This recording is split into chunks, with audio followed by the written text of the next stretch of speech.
예고해 드린 것처럼 또 이분 모셔서 시장 얘기 나눠보겠습니다. 바로 소개해 드릴게요. SK증권 리서치센터의 신월 전문위원 나오셨습니다. 위원님 안녕하십니까? 네. 안녕하세요. 네, 안녕하세요. 저희 시간에 처음 뵙겠습니다. 네, 아침에는 처음 인사드립니다. 네. 감사합니다. 예. 나와주셔서 감사드리고요. 연준, 한은의 통화정책 방향, 2023년 채권시장 전망까지 한번 알아보도록 하겠습니다. 네, 첫 번째 질문 드릴게요. 시장 금리 하락세로 전환한 걸까요? 네. 네, 참 쉽지 않습니다만 네. 하방 압력이 큰 것으로 네. 확인이 되고 있습니다. 네. 일단 국고 3년물 금리가 어제 네. 소폭 상승은 했습니다만은 3.7% 네. 레벨까지 네. 내려와 있고요. 네. 국고 10년물 금리 또한 국고 3년물과 거의 동일한 수준 내외에서 네. 계속해서 지금 1, 2주간 등락을 보이고 있습니다. 네. 그 말인즉슨 장기물과 단기물의 금리 차가 거의 없다라는 네. 것은 네. 그만큼 시장에 대한 불확실성은 여전히 내재되어 있다. 네. 그럼에도 불구하고 금리 레벨이 네. 월간 기준으로 국고 3년물은 약 40bp 내려왔고요. 네. 10년물은 60bp 이상 예, 내려왔습니다. 10년물은 이게 4.6까지도 갔었잖아요. 네. 그러니까 이게 뭐 한 달 반 전인데 한 네. 100bp 내렸네요. 예. 뭐 약간 사실 그때 국고 3년물도 4.5까지 가고 뭐 이랬을 때는 굉장히 불안했을 네. 때다 그렇죠. 보니까 그날 좀, 빼고. 네, 좀 네. 변동성이 네. 유독 컸던 날 정도는 빼고 예. 그 이전 수준과 지금과의 좀 레벨을 비교하는 게 그래도 비교적 적절하다라고 그렇군요. 예, 예, 보여지고 예. 확인되는 부분은 장기물 금리가 많이 빠지고 있다라는 네. 거죠.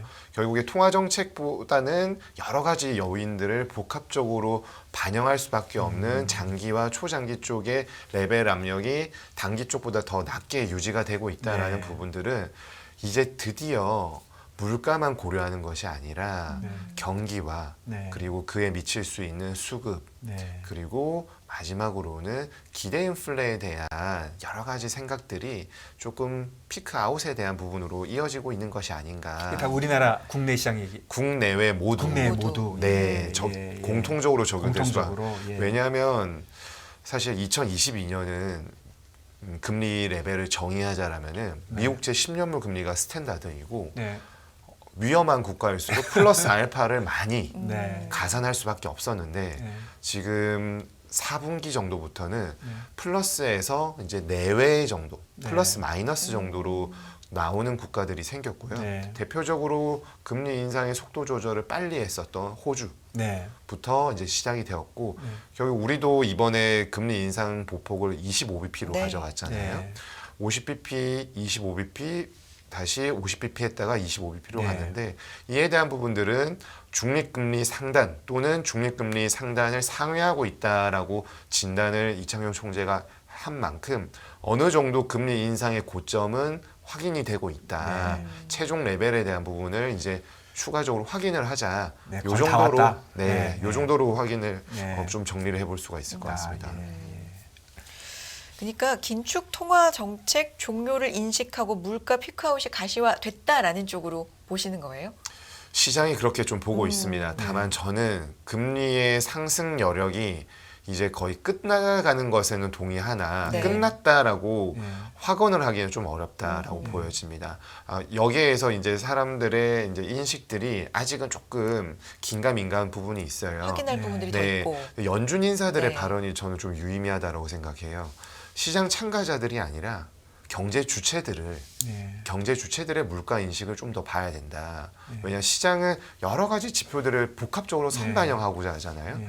그렇지만 시장 참가자들은 여전히 물가가 높다라는 데 방점을 찍고 있다라면은 네. 연준이 시장 참가자들만을 위한 정책을 펼칠 가능성은 아직 높게 보기에는 좀 이른 시점이 네. 아닌가라고 생각해 보고 있습니다. 네. 연준에 관련돼서 뭐 오늘 저녁에 파월 의장도 있고 뭐 내일 PCE도 있고 고용 지표도 있고 CPI도 쭉 있는데 네. 지금 그 말씀해 주시는 내용 중에 연준이 그 물가를 볼 때 물가가 사실 올랐던 거를 좀 뒤집어 보면 네. 공급 쪽에서 문제 생긴 거잖아요. 네, 처음에 그렇죠. 중국이나 우크라이나. 그래서 네. 되게 뭐 딱 나눠서 얘기할 수는 없겠지만 연준은 이 수요와 공급 쪽에 이런 요인이 두 개가 있다면 네. 주로 어느 쪽을 많이 이렇게 집중해서 보는 건가요? 음, 특히 이번 경우하고 비교해서 보면 이번 경우는 예. 과거의 최근의 패턴과 좀 반대되는 양상이었죠. 네. 결국 수요 측 요인에 대한 불확실한 부분보다는 네. 공급 측에 의해서 물가의 상방 압력이 튀어오르는 네. 코스트 푸시 인플레에 굉장히 민감할 수밖에 없었습니다. 네. 그런데 코스트 푸시라고 하는 건 결국 원자재 가격에 연동이 되지 네. 않습니까? 이런 부분들은 사실 등락이 있죠. 네. 중국의 생산자 물가와 원자재 지수의 가격 등락률이 네. 근 30년 동안 거의 동행을 했었거든요. 네. 그런데 이번에는 유독 다 올랐죠. 코스트 푸시에도 올랐고 미국의 근원 물가도 같이 올랐습니다. 네. 그러면은 여기에서 우리가 봐야 되는 부분들은 팬데믹 때문에 이렇게 됐으니까 팬데믹이 끝나면 물가도 잡히는 거 아니야라는 인식들을 좀 빨리 가졌던 것 같아요. 네. 그런데 과거 50년 동안 보게 되면 연준은 그 최근에 뉴노멀 국면에서만 10년 정도 네. 글로벌 금융위기 이후에 네. 근원 물가로 대변되는 디맨드 풀 인플레이션의 압력이 그러니까 수요층 요인, 서비스 물가가 올라오기를 굉장히 고대를 했었죠. 네. 지금 올라왔던 부분들은 여러 뭐 공급 병목 현상이나 네. 팬데믹 이후에 보복 소비나 이런 것들이 결부가 되다 보니까 약간 착시 현상이 있었던 것 같아요. 예.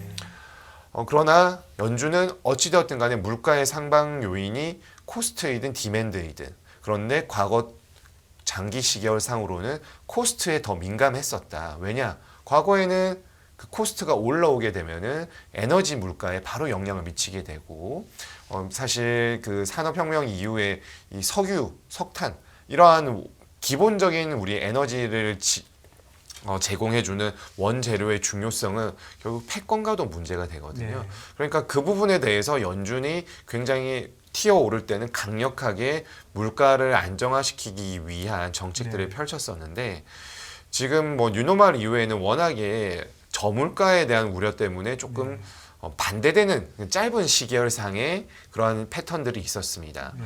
그런데 이번에는 이제 큰 시계열에서 봐야 되는 네. 상황으로 결부가 되었었고 네. 연준의 입장에서는 이번이 더더욱 어려웠었던 부분은 네. 과거에는 한 개만 보통 유독 올라왔었는데 네. 생산자 물가와 소비자 물가가 동시다발적으로 튀어올랐다. 그러다 보니까 긴가민가하면서 1년 전에 잭슨홀과 올해의 잭슨홀에서의 발언이 극명하게 대조적이었던 네. 부분은 네. 판단 착오가 있었다라고 진단해 볼 수가 있겠습니다. 네, 제가 이거 이렇게 이해도 됩니까? 코스트 푸시 인플레이션이 있으면 네. 그 반대로 뭐 딱 무자르지 할 수는 없겠지만 그다음에 이제 디맨드 풀이 있고 네. 그럼 코스트 푸시라고 생각을 하면 자꾸 헤드라인은 이 CPR 헤드라인을 많이 네. 보고 이쪽에 디맨드 쪽이면은 뭐 코어를 많이 보고 주로 네. 이렇게 하는 건가요? 헤드라인보다도 이제 원자재 가격에 원자재. 더 민감할 수밖에 없고 아, 예. 네, 그 헤드라인에 있어서는 뭐 아무래도 뭐 연동이 될 수밖에 없으니까 변동성이 크다 보니까 네. 어느 정도 뭐 감내하고자 했었던 네. 부분은 있습니다. 예. 그렇지만 연준의 물가 타겟팅은 방금 말씀하셨던 근원 개인 소비 지출이지 네. 않습니까? 네. 그럼에도 불구하고 올해에는 PCE보다는 CPI에 네. 포커싱이 되었다라는 예. 거는 좀 전에 제가 말씀드린 것처럼 진짜 실제적으로 가계가 체감하는 물가 자체가 굉장히 높아졌다. 네. 그래서 PCE보다는 CPI에 시장도 집중을 하고 있고 연준도 계속 CPI의 가격 지수의 향방에 대해서 민감하게 나왔던 것은 좀 예외적이었다라고 예. 진단하고 있습니다. 그렇군요. 네. 예. 그쪽 그 관련돼서 깨끗하게 정리가 됐습니다. 네, 네. 최근에 뭐 속도 조절론이 계속해서 나오고 있고 연준 내에서도 매파 비둘기파 굉장히 좀 다양한 의견들이 연준 네. 인사들 발언도 좀 섞이고 있다라는 생각이 드는데 올해 마지막 FOMC 그리고 내년 뭐 상반기까지 어떻게 될 것인가 이 부분도 정리를 의견을 네. 주시면 좋을 것 같아요. 제일 고대하는 부분은 이제 속도 조절이 이번 12월에 올까, 네. 그리고 금리 인상은 언제 중단이 될까, 네. 요 두 개로 요약해 볼 수 네. 있겠습니다. 12월은 속도 조절 차원에서 자이언트 스텝에서 25bp 보폭을 줄이는 50bp 금리 인상이 좀 유력해 보입니다. 아직 금리 인상이 베이비 스텝으로 가지 못하는 가장 큰 이유는 실질 기준금리가 여전히 마이너스 국면에 있습니다. 네. 마이너스 1%포인트 정도로 추정이 되거든요. 이를 중립 정도로 전환시켜야만 네. 높아진 기대 인플레를 꾸준히 압력을 주어서 빠지게 할 수 있다라고 네. 생각하는 것 같아요. 예. 그런데 뉴노멀 이후에는 거의 마이너스 1 내외에서 유지가 되었었거든요. 그때는 완화적인 통화 정책을 아예 철회를 하면서 예. 그 근원 물가가 올라오기를 바랬었던 국면이기 때문에 네. 철회를 하기가 좀 어려웠었고 네. 지금은 근원 물가와 헤드라인 물가를 다 잡아야 되는 동시에 이 물가 지표뿐만 아니라 인식마저도 경기가 우리가 훼손이 조금 되더라도 네. 기대 인플레를 잡아야 된다라는 네. 명분이 아직은 포기를 못한다라고 네. 볼 수가 있겠습니다. 그 다음에 FOMC는 2월 2일인데요. 그때는 추가 금리 인상 보폭이 25bp 정도로 예상이 됩니다. 네. 그렇게 되면은 현재 기준금리 상단이 4.0에서 12월에는 4.5%, 2월에는 4.75%까지 가겠고요. 3월 말에 예정되어 있는 FOMC에서의 추가 금리 인상 가능성은 여전히 높습니다. 네. 그렇지만 지금으로부터 3개월이 훨씬 더 남은 시점이기 네. 때문에 추가 금리 인상이 된다 안 된다라고 하기보다는 일단 5%까지 갈 수는 있겠지만 조금 지표들을 많이 볼 것 같아요. 거기에 이제 핵심은 금리 인상이 그럼 언제 중단이 될까? 네. 제가 좀 전에 말씀드린 것처럼 실질 기준금리를 조금 더 올리고요. 네. 기대 인플레가 절대값의 변동폭이 실질 기준금리의 변동폭만큼 안 되었습니다. 네. 이 말인즉슨 경제 주체들의 물가에 대한 부담감이 여전히 높다라는 것을 보여주고 있죠. 그러니까 교집합이 필요합니다. 네. 실질 금리와 기대 인플레가 한 개는 올라야 되고 기대 인플레는 내려줘야 되는데 보폭이 아직 기대 인플레가 미진하다. 네. 그렇기 때문에 연준은 좀 기다리려고 할 것 같습니다. 예. 뭐 국내 시장을 한번 네. 보고 싶은데요. 지금 연준은 지금 뭐 어쨌든 4.5%에서 4.5%가 이제 50bp 올린다고 보면 그렇게 되고, 그리고 이제 25 세 번 가면 5.25, 네. 두 번 가면 5, 뭐 이렇게 되고 국내는 지금 3.25인데 저번에 뭐 약간 3.5가 끝이 아닌가. 네. 뭐 그런 강력한 좀 그 시사가 있었잖아요. 네. 그러면 우리가 더 멈춰 브레이크를 딱 잡는 건데 네. 부작용 같은 건 없을까요?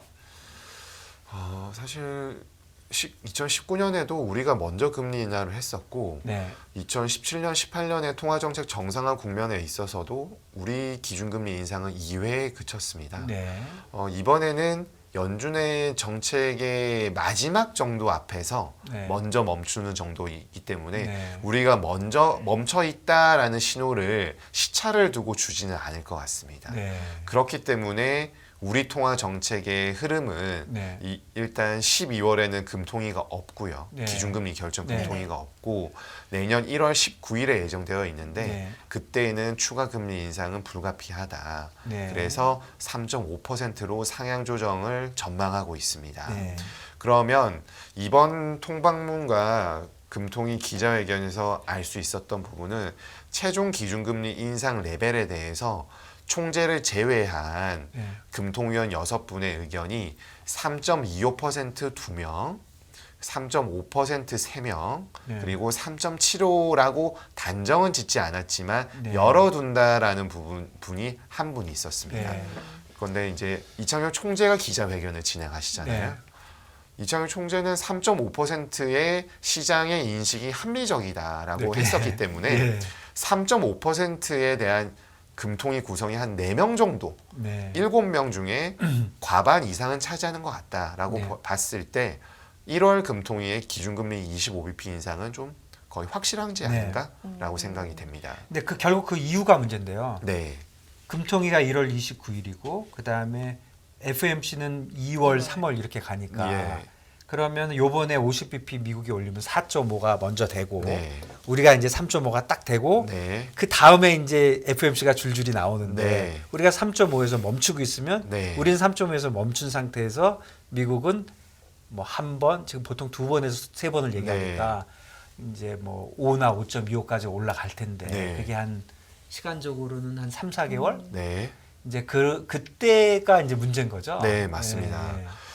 그렇게 되면은 우리 금리 인상을 아까 한 분의 금통위원이 3.75를 열어둔다라고 하셨던 분의 예. 의견으로 이동될 가능성이 높습니다. 네. 아무래도 대외 요인과 네. 외환 시장에 영향을 미칠 수 있는 부분이 좀 커질 네. 수 있기 때문이죠. 네. 다만 2005에서 7년, 네. 2018에서 2020년 네. 한미 기준금리 역전이 되었을 때 각각 19조 원과 25조 원 정도의 원화 채권의 외국인의 투자가 순투자, 그러니까 자금이 유입되었었습니다. 오히려 네. 예. 이 말인즉슨 네. 금리 역전에도 우리가 매력적이다라는 게 아니라 네. 금리 역전이 되더라도 네. 금리 정책의 방향성이 얼추 비슷하면은 아. 역전이 되어 있어도 그나마 이제 정책이 끝났구나라고 생각을 하고 네. 자금이 들어올 수 있다라는 네. 거고요.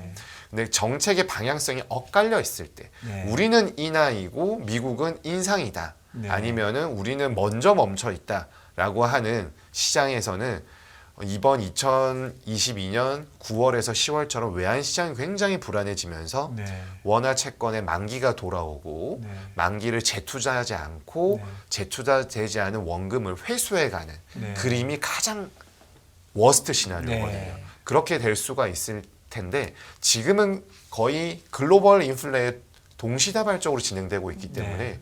그러한 가능성은 상당히 제한적이지 않을까라고 네. 생각하는 것 같습니다. 예. 네. 그럼 결국은 외환 시장과 뭐 그런 국제적인 자본 흐름 그 당시에 그게 이제 문제가 되겠네요. 네, 그렇게 봐야 될 것 예. 같아요. 애초에 우리 시장과 미국 시장의 금리 역전, 그러니까 차이가 한 1%까지는 괜찮다. 네. 그런데 1.5% 그 이상까지도 이제 열어둔 게 우리 시장의 어떤 특수한, 우리 경제의 특수한 상황 때문이다라는 분석들도 있잖아요. 예를 들면 뭐 가계부채라든지 아니면 레고랜드발, 흥국생명 사태 뭐 네. 이런 신용경색 네. 이런 부분들 때문이다라는 얘기도 있고요. 지금 전체적인 상황은 어떻습니까? 정말로 그것 때문일까요? 상황은 좀 진정이 되어가고 있는 걸까요? 첫 번째는 네. 경제 펀더멘털에서 차이가 납니다. 음. 워낙에 우리가 고령화가 빠르기 때문에 이창용 총재가 IMF 아텝 그 국장을 하고 계실 때의 보고서들을 살펴보면은 네. 고령화가 급속히 진행되는 국가들의 주요 특징이 재정 건전성이 빨리 악화된다. 네. 그렇게 되면 정부 신용 등급이 내려가게 되는 것이고요. 재정의 그 건전성이 악화된다라는 거는 재정을 계속 쓰고 있다라는 거거든요. 네. 그러니까 경기의 사이클에서 성장에 긍정적인 영향력을 미칠 수 있는 정책의 효과가 떨어진다라는 네. 거죠. 그 부분을 굉장히 우려하는 것으로 보여집니다. 네. 그 말인즉슨 잠재 성장률 자체가 미국 대비 낮다. 네. 그러면은 기준금리 레벨도 낮을 수밖에 없다라고 진단을 해볼 수가 있겠고요. 이번 통방문, 통화정책 방향문이 굉장히 특징적이었던 거. 네.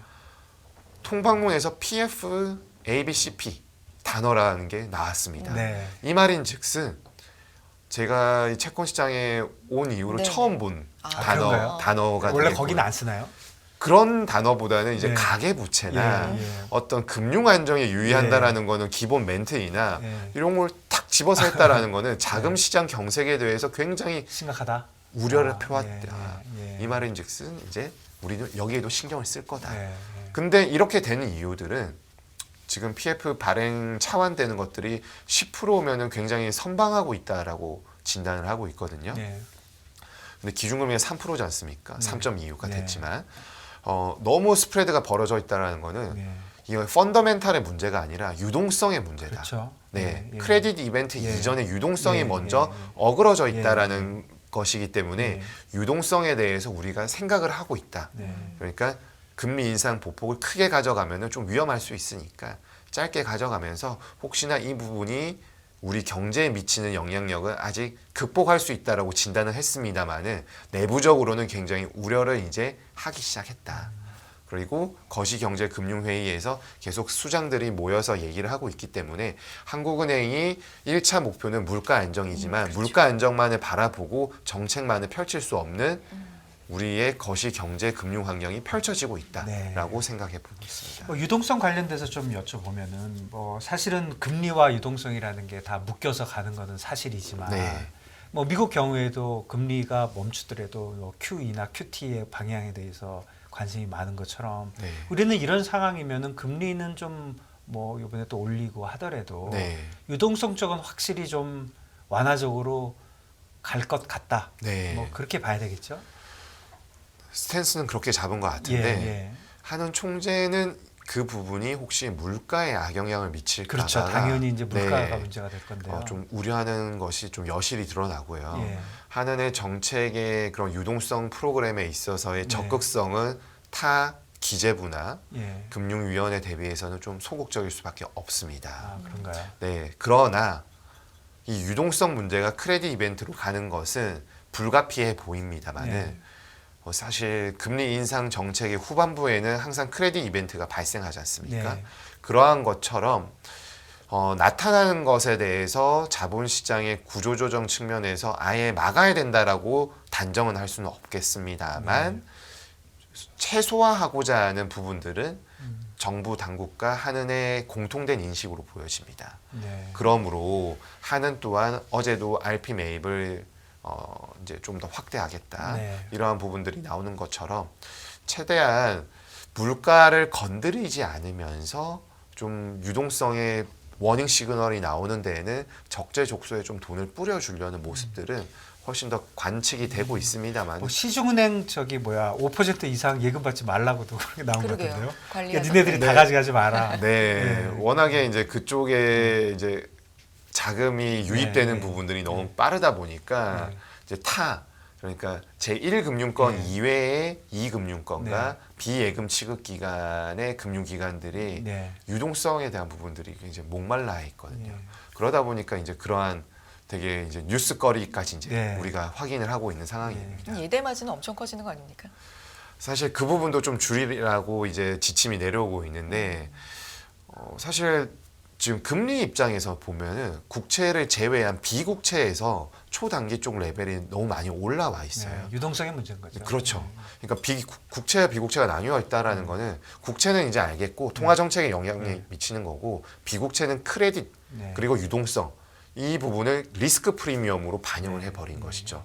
그러다 보니까 아직 안심하기 이르다라는 것이 금리 레벨이 올라와 있고 금융기관의 입장에서는 예대 마진으로 수익성을 내는데 지침은 내려오나 우리도 보수적으로 가야 된다라는 입장은 기본적으로 상반되어 있을 수밖에 없다라고. 예금 금리를 낮추면 예대 마진은 올라가겠지만 양이 줄어드니까 네. 수익은 뭐 크게 늘어나는 건 아니니까 많이 빌려서 예대 마진이 좀 적더라도 많이 빌려서 많이 대출하는 게 제일 많이 남는 건데 네. 이제 그거를 좀 자제시켰다. 네.